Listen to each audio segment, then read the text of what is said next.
Hi there, Megan Thompson with Megan Thompson Coaching. And if you see your child struggling with their big, intense, angry, frustrating emotions on a regular basis, then listen in to today's show. We're going to talk all about conflict resolution.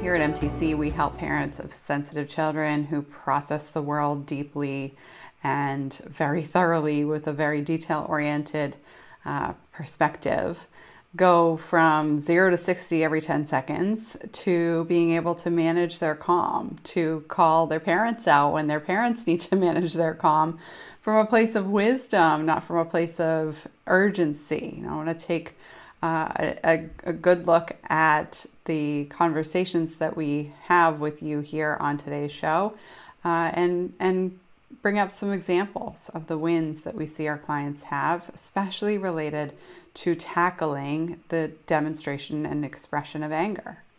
Now, when we think about the important piece of breaking out of this meltdown shutdown cycle, one of the things that is so critical for you as a parent is understanding that your child's emotions are an expression of a skill gap if their emotions are leading to very large behavior challenges, right? Yelling, hitting, kicking, screaming, melting down, losing it, threatening themselves, saying things like "you don't love me," expressing despair on a regular basis. Now, children who are healthily developing, whether they're highly sensitive or not, are not expressing despair on a daily basis.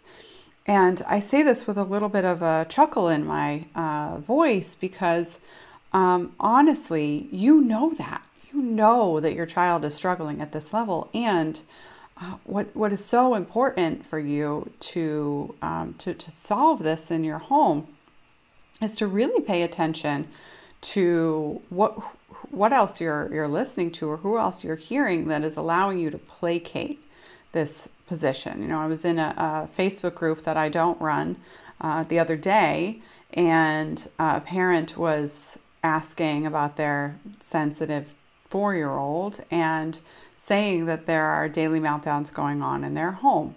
And now this is a group that I occasionally contribute to, and there are some rules and applications that I have to abide by. It's not the group that I run, so can't directly and explicitly give my advice or prioritize what I teach in that group, but I absolutely pay attention to how parents are struggling and what resources are out there for you so that I can speak intelligently about what you might be hearing, right? But also debunk myths that are so unhelpful for you as a parent when your child is struggling. Now, this is true for parents of 4-year-olds. It's also true for parents of 9-year-olds and parents of 14-year-olds and parents of 17-year-olds. Sensitive kids, when they experience big emotions, are not effectively managing their emotions if those big emotions lead to big behaviors. And this is really important to understand. Those big behaviors, as I just mentioned, are a sign that your child feels out of control. And that is a skill gap that you as their parent need to close. And I say this importantly because there are so many false ideas out there that are actually keeping you stuck. And one of them is that your child is struggling and that this is something that you need to just ride it out. When it comes to managing frustration and supporting your child and dissipating their anger, dissipating their frustration, this is actually very counterproductive to expect your child to solve on their own. Anger is a very powerful emotion, but anger is not the first emotion your child is experiencing when they're angry. And one thing that is so important for you to notice there is that if you're trying to solve the problem by waiting for your child to mature, what you're doing is allowing your child to develop with these behavior patterns early.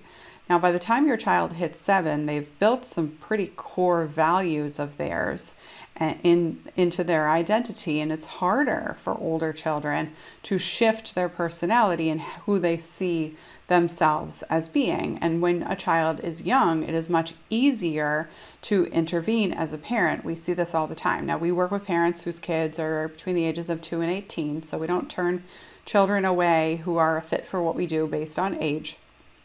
Our specialty is that specific and also that wide, in the sense that the work that we do directly with parents or parents and teenagers is strategic and narrow in that respect, but we do know how to guide parents of children of all ages with this problem.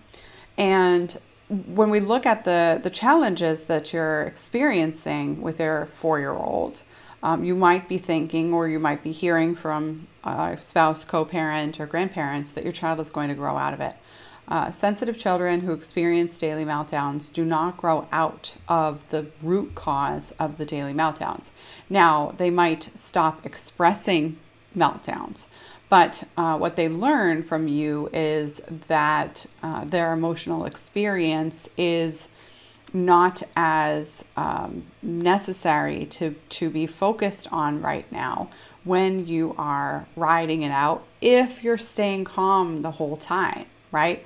And between you and me, I'm a human as well. If my child was melting down on a daily basis, I would be probably melting down regularly, right? And that's likely what's going on in your home. It's what we hear our clients tell us all the time, that you lose it. You either lose it internally and you spiral and you Google, how do I solve this problem? And am I a good parent? And does my child deserve a different parent? Or am I cut out for this? Or do I need to outsource this work to a professional?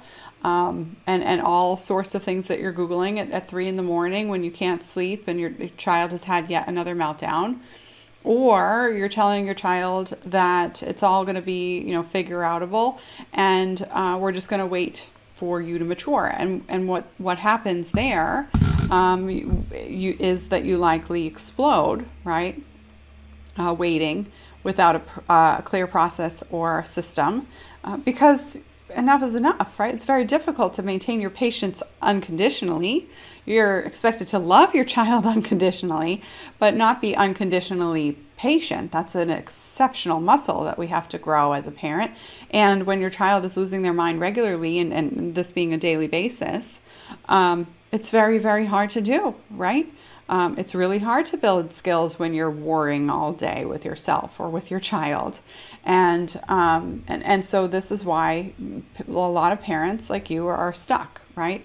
When we think about how to break out of this pattern, it is absolutely something that you need to take stock in addressing now. Because as a parent whose child is struggling, your child is learning the identity that they don't know what helps. Now, children manage this in one of two ways. They either develop an identity that they don't know themselves and they have to listen to other people, which means that they stop trusting their gut, or they start screaming it from the rooftops. And we see children waffle in this dynamic. It's a pendulum. I talk a lot about pendulums and extremes in the meltdown cycle on my show, because that's really where parents and families and children live when sensitive children struggle with these intense skill gaps, and the family dynamic has skill gaps as well.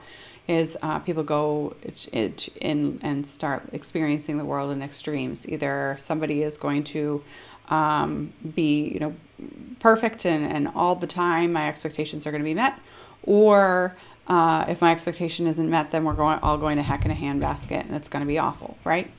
And in that dynamic, it's really important for you to not just try to talk yourself out of feeling like that. It's a certain level of despair that is very difficult to talk yourself out of, because it's a feeling. You have to feel your way out of that. But you don't have to do that in the dark with a blindfold and facing the wrong direction after being spun a couple of times like you're playing pin the tail on the donkey. There's a much different and more effective way to solve this problem, and we're going to talk about that later on in today's show. So when you think about the challenges that your child is experiencing, it's so important to notice that when they're expressing frustration over and over and over again, that your child is not doing this willfully. They're not doing this on purpose. They don't have a skill. The child's brain is not fully developed enough to process cause and effect, especially when emotionally dysregulated. That's actually not something that children develop until they're age 25 and up. And you and I probably can count a couple of 25-year-olds who will need to get to 30 before that cause and effect decision-making process really truly kicks in and leads to inhibition of impulsive behavior, right?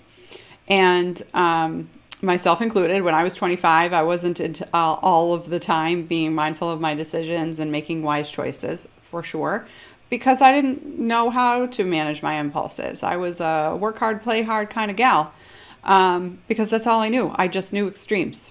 I knew holding it in and figuring it out and getting the job done, and completely letting loose and having, not a care in the world. And as a young adult, that was acceptable, but it wasn't the best way to live. It was very hard. I had to experience a lot of personal relationship challenges in order to grow out of that. And we want better for our children, right? So if that was how you experienced your college-aged years or early 20s or late adolescence, then it's likely you're listening to this because you don't want your kid to have to figure it out themselves, and to have to live a life that is not in match with the standards you have for yourself right now. And so in that dynamic, I want to think about what's important for our children, right? So acting impulsively is something that children do, and acting impulsively on a regular basis to a point of destruction, either self-destruction or property destruction or other destruction through aggression towards other people, is a really hard way to live. And sensitive kids feel very big emotions. They feel deeply. And when that happens, they often will throw in the response that is wrought with guilt and sadness and regret, if they are emotionally insightful enough at that point to share that. Now, the vast majority of human beings on this planet are not sociopathic, and they do not lack emotional empathy. However, children and teenagers who are in self-preservation mode, or adults who are in self-preservation mode, will choose not to share that vulnerability, either subconsciously, aka automatically, because they're kids, they don't know how to be vulnerable, or consciously. Adolescents might know intellectually how to be vulnerable, but don't feel comfortable trusting, sharing that they care about other people's emotions and they care about their actions, and they will then lash out. So we see a lot of this with angry people or children who are showing up angry on a regular basis, is that there's a wall there between their vulnerability and their true self. You might see this in yourself. You might see this in your spouse or co-parent, that it's difficult for them to take feedback and on their anger, their frustration. And this is coming from a place of struggling to receive constructive criticism, feedback, right? And still feel good about yourself, and feel powerful, feel empowered to change. Now, your child doesn't feel empowered to change if it's difficult for them to take feedback for their behavior. Instead, they go straight to shame.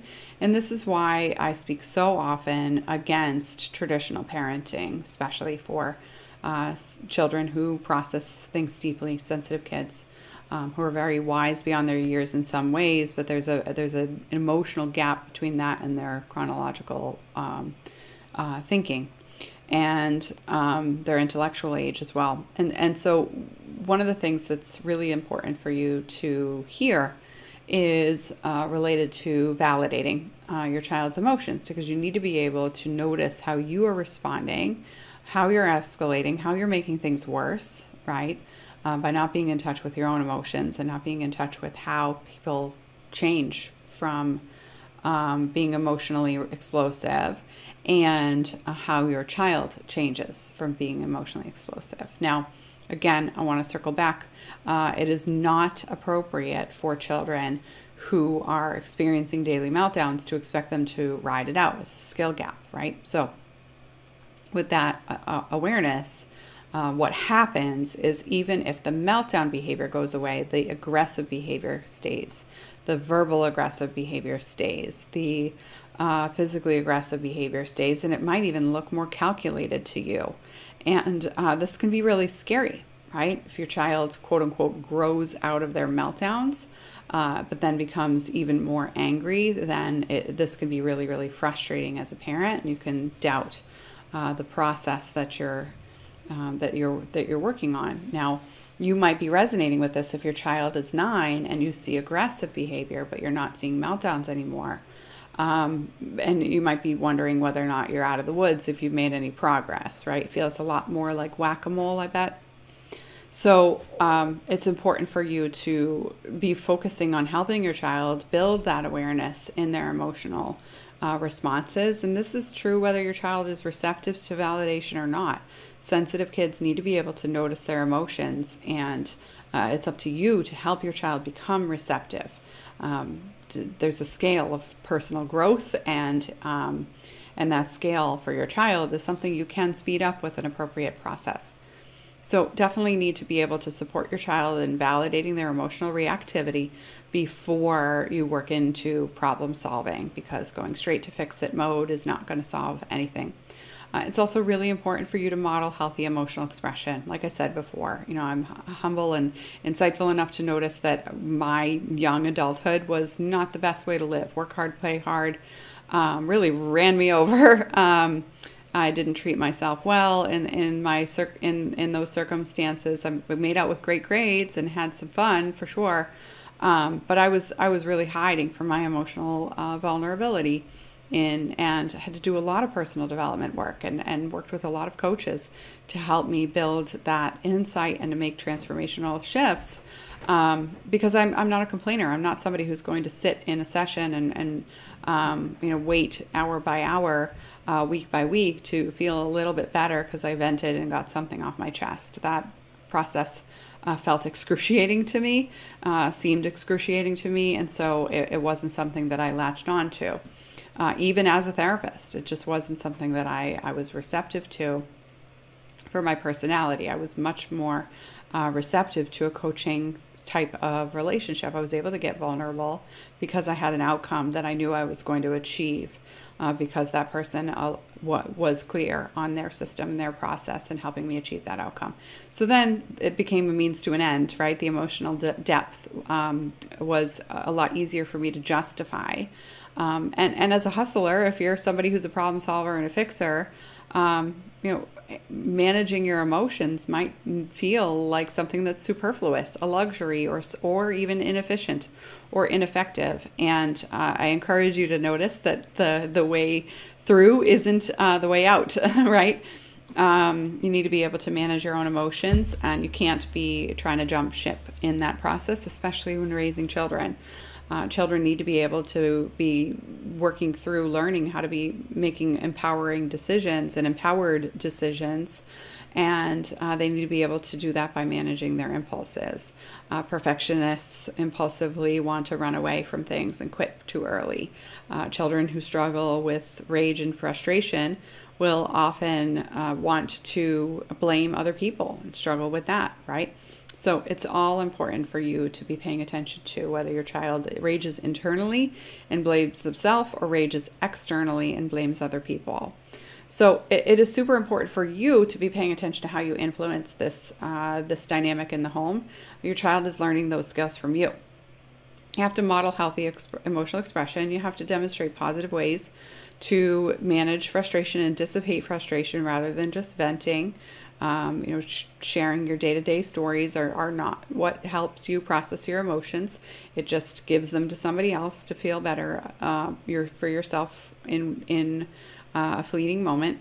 And managing your stress has to be something that's much more strategic than that. You need to be able to avoid harmful expressions of anger, like yelling and name calling or criticizing or breaking things or slamming your hand on tables and all of that. So if you're doing that, then that needs to stop, and you need to be able to move out of that dynamic right away, right? And I also want to speak about any sort of punishment that you're doing in anger, especially for parents who think that discipline is something that requires physical punishment. No teaching happens when you are using your physical hands on a child, and that's really, really critical to be noticing that. Now, it is important for you to model compromise as well. You need to be able to model problem solving. Children don't creatively learn how to solve problems if they don't know how to negotiate, if they don't know how to see how two sides can work together to come to solve a problem. And so it will be important for you to model compromise and negotiation, but not from a place of feeling like your child is your own hostage taker, right?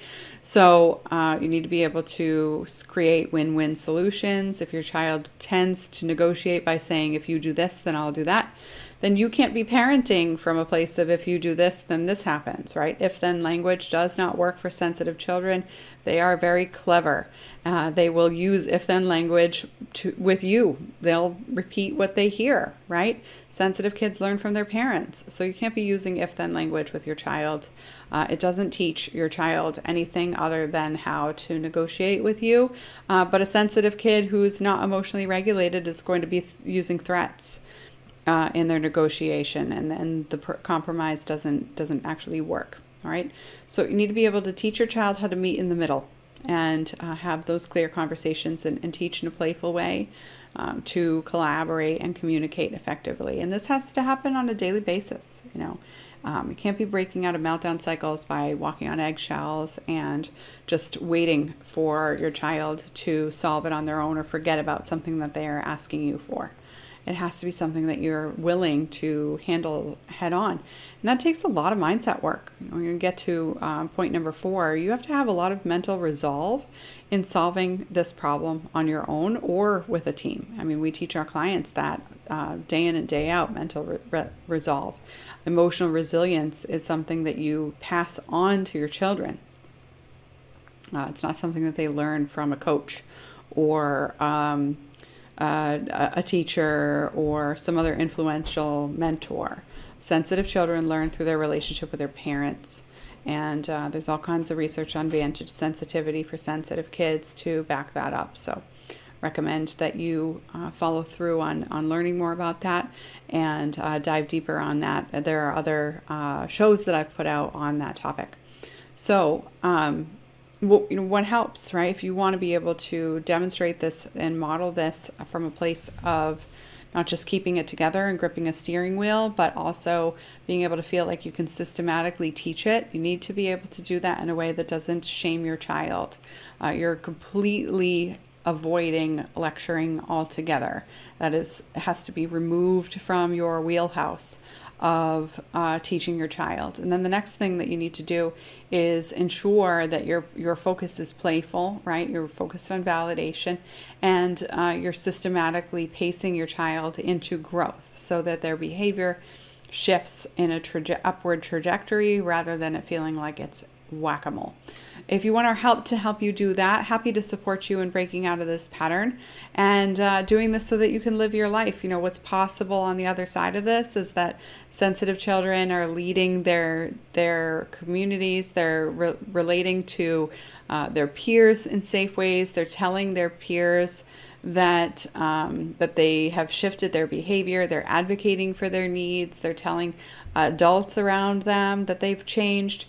This is an identity shift for sensitive children. To be able to communicate effectively requires not just humility and self-worth and security in oneself, but also the ability to advocate for their needs, right? And you need to be able to do that yourself in order to teach that to your child, all right?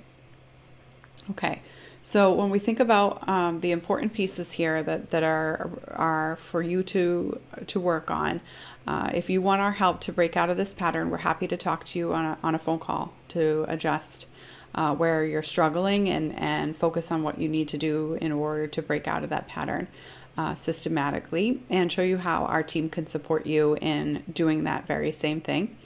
And the best way to do that is to communicate with our team and have a call.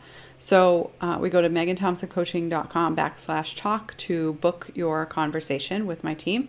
And on that conversation, you'll talk about your goals, you'll talk about your dreams, you'll talk about the strife and the frustration that you're experiencing, having not met your dreams yet, regardless of your child's age, within developmentally appropriate range as well.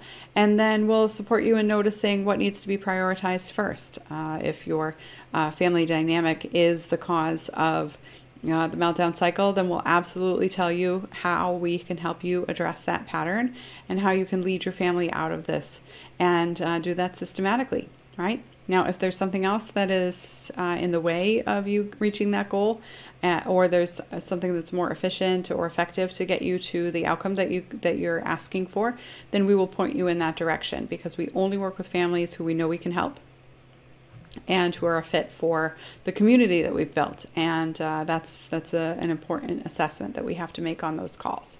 All right, so we look forward to talking to you, and we'll see you again soon.